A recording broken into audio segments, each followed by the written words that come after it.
Okay, here we go, boys and girls. How about roads, trails, and rabbit holes?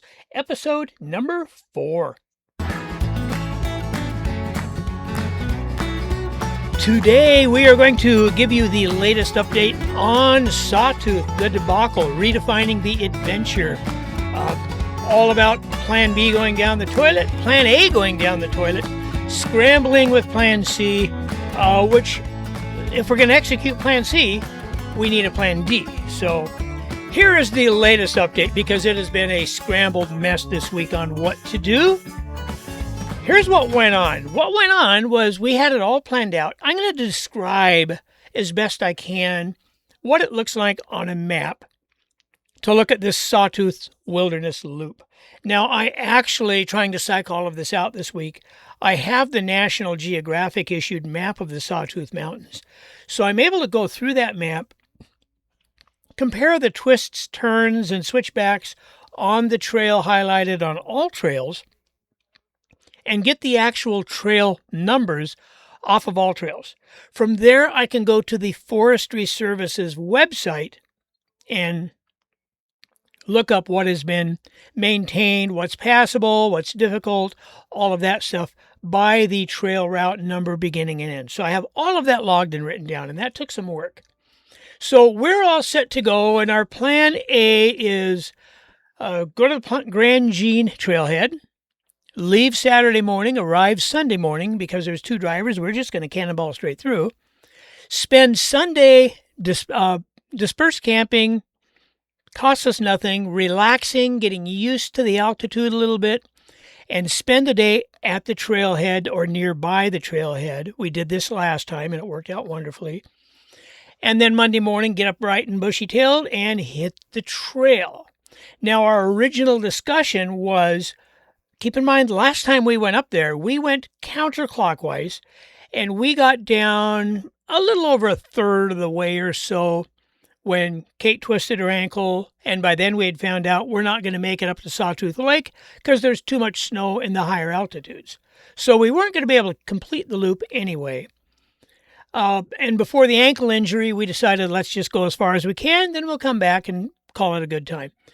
But I would have had to define that as a fail because we went to hike the loop and we failed. That's kind of the end of the story. Some of that's our own fault for not knowing ahead of time. We won't rehash that because we've talked about it in a previous episode. So this time, knowing going in and following on Facebook and Reddit and other places where we can find good information, All Trails the least of them because nobody, for all the people who use it to get there, they write very few reviews and detailed information. And nobody has gone up there and mapped out campsites. And maybe I'm glad they haven't. More for me. Anyway, what we know now is going down that same counterclockwise route, which I'd like to do again. Primarily, it's an easier adjustment into that 9,000, 9,500 altitude range that neither of us are accustomed to. Right at this oval. So you have the oval. Grand Jean trailhead is at about 11:30 on the top of that oval. The oval is up and down. It is vertical. And at about, say 12:45 to 1 o'clock is Sawtooth Lake. It's about 9 miles from the trailhead to the northern edge of the lake as you go over that loop on the oval. So it is a long, skinny oval. It's actually a bunch of wiggly lines all over hell. But for simplicity, picture a long, skinny oval. Down at the bottom of the left side of that oval, where it is less adventurous, there's just not as many scenic views on that side. It's some tree tunnel, a whole lot of that. But at the bottom of that, there's a lot of trees that have been blown over by storms. And as far as I know, they are still there. There have been people talking about going around them. There was one post about somebody who went over them and realized that was really dumb after the fact because the odds of injury going over were so high, carrying your pack and everything, getting over those things. But going around is apparently doable. We don't have any reviews saying, hey, we skipped and went back the other way, because by that time, you're too far into the trail. So here was our thought this time. We're going to start again at the Grand Jean trailhead, Sunday morning park, spend the day there, get some rest. Monday morning, hit the trail. This time we're going to go clockwise. And by the time we get halfway around that loop, which is just about to the bottom of it and a couple of lakes down there. So if that's a 72-mile loop, we're about 36 miles in, measuring it out on all trails. At that point, we have enough data from people coming the other way that we'll know whether we want to continue or go back the way we came. And going back the way you came is not a repeat because you're facing the other direction. So you still get some new views, some epic sights. You can spend a little more time at the places that were a little less adventurous because you spent a lot of time at the places that were more adventurous. So that was our plan A and our plan B. Plan C, if something goes wrong and we can't get up there and we find out before we head out, we were going to shift to Rowan Highlands, a section of the Appalachian Trail. What I found out within the last couple of days of that, now that we're 2 weeks away, we got some serious updates on both plans this week. Number one in Sawtooth, and this was caused by the erosion from the burn from the fire they had in 2024 that took a lot of trees north and west of the trail. Because of that, they've had some flooding. Excuse me. And what we found out was the whole, and this was just within the last few days. Grand Jean has the trailhead. They have a parking lot at the trailhead. There's some dispersed camping there. And they have a regular campground that you pay for sites in if they're available. All of that is closed. All of that has been flooded. And right now it is full of mud and boulders. And the pictures that are on the Forest Service Facebook page are heartbreaking because you have people's campers stuck in there, surrounded by mud and boulders. You have all sorts of vehicles stuck in there. Some of those people are out on that trail, and they might not know about it yet, so they're gonna come back to a flooded campground. What the hell do we do now? And I don't know how there's got to be a way to get those people out of there because they're 30 miles to hike back out and get out on the Stanley side. So that trailhead is now closed. So the first thing we need to know is, A, what is the condition of the trail? And B, where else can we get in? So here's where we stand now on doing Sawtooth and redefining what a win means. We were going to do this in 5 days. We're going to take an extra day. We are going to go in on the Stanley side. There is a Iron Creek trailhead, and that is at about, maybe 130-ish.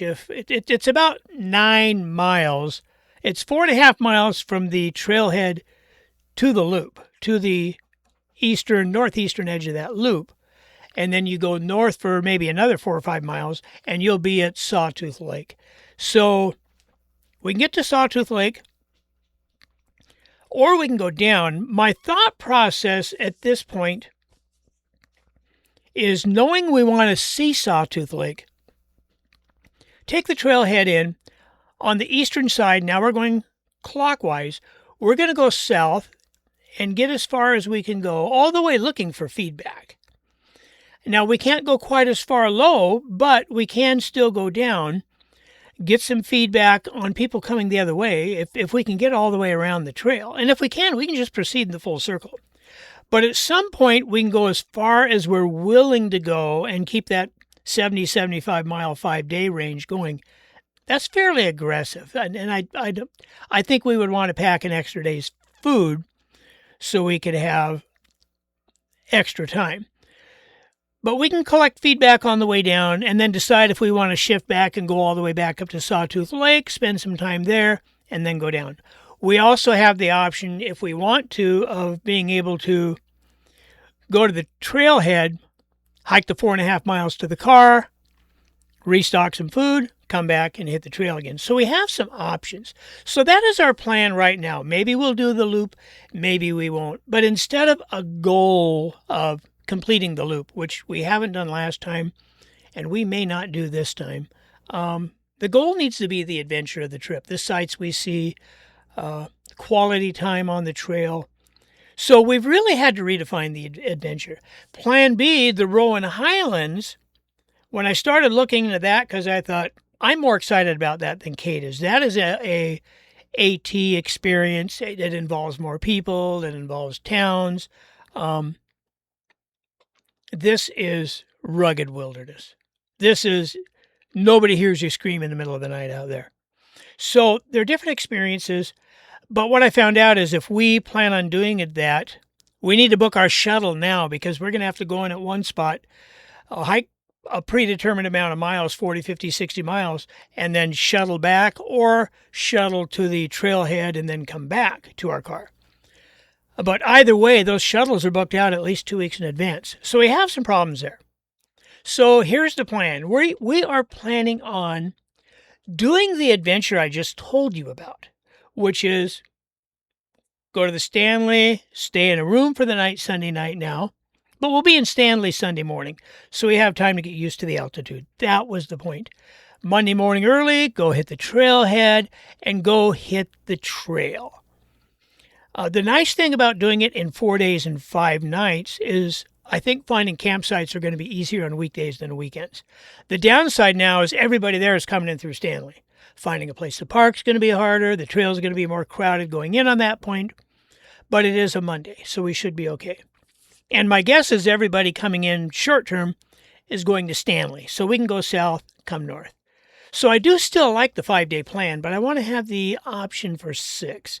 So we will figure that out as we go along. And plan B is if we get information on the way, we have a lot of places. This is Idaho. This is the Sawtooth Mountain Range. There are other trails to hike. We can do an out and back on a couple of the trails that are nearby. Those are beautiful. I love the Steens Mountains area of Eastern Oregon. We can do a quick jump and spend 4 or 5 days in the Steens Mountains. That would probably be overnighters in different places and might even be moving the car during the day at certain times. So we have options. So that's where we're at now. I wanted to bring you guys up to date. I don't know if I'll get another YouTube video out or podcast out before we make the trip. We're going to swing right into podcasting behind the scenes. Here's what you're going to find from here forward as I try, as I try different things.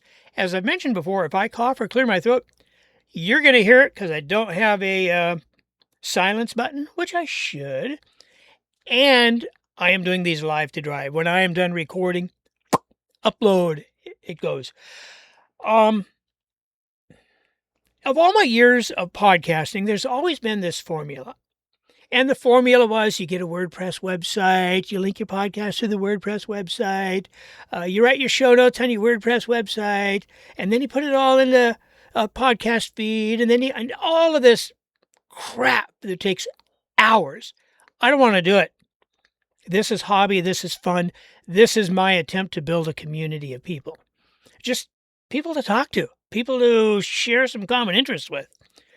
So I'm not doing it that way. What I have decided is I am going to go Podbean for a podcast host. Part of the reason I want to go Podbean is they have an app, which means I could, if I wanted to, record an episode on my phone anywhere. I don't even need to be connected to the internet. It'll store on my phone. I can publish it later. I can do a certain amount of editing. Would the audio be as good? Certainly not. Would it be acceptable? Yes. But here's my thought. The other thing that everybody did was, okay, you have 45 minutes to an hour, or somebody else was, no, it needs to be 34 minutes because that's the average commuter time. Screw that. I'm not messing with any of that stuff again.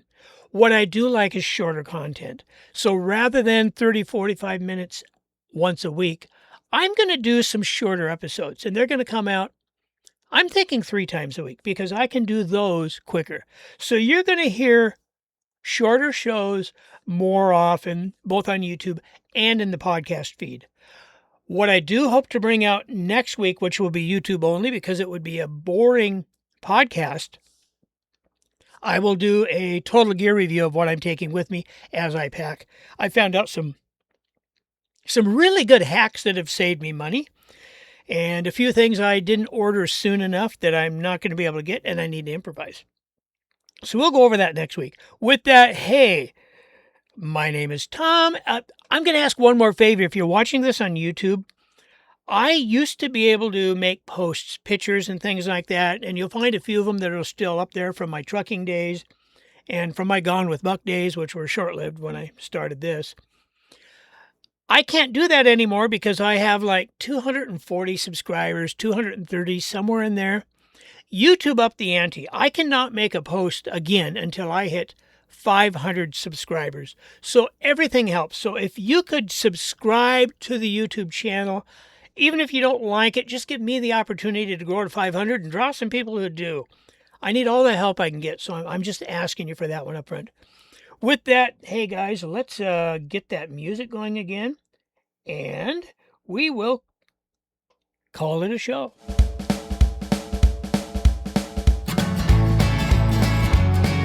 I'll see you all next week, a couple of days. I'm still figuring that one out, but I will talk to you then. Stay safe, stay humble, stay frosty, and embrace the suck. I check the headlines and decide that I am bored. I check my email and I